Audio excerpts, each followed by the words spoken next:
Hey guys, this is a quick demo for Baton Ruse, the latest effect from Century Magic. It's a colored rod divination effect. Let me show you how it goes. I'll play the part of the spectator for this. Your spectator is going to select any one of these colored rods. I'm going to put them in the bag and mix them up so I genuinely have no idea what order they're in. And they hide the rod in the black tube. And we will go with this one. I genuinely have no idea what color this is right now.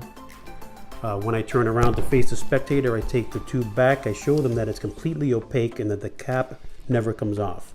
I can give them this to hold, and then I'm free to reveal the chosen color however I'd like. In this case, I know that they chose the color white. And this can be repeated, and it's fully examinable. There is nothing to find. And all of the rods are the same length, in case you were wondering. And that is Baton Ruse by Century Magic. You can find it at mentalvoyage.com. Thanks for watching.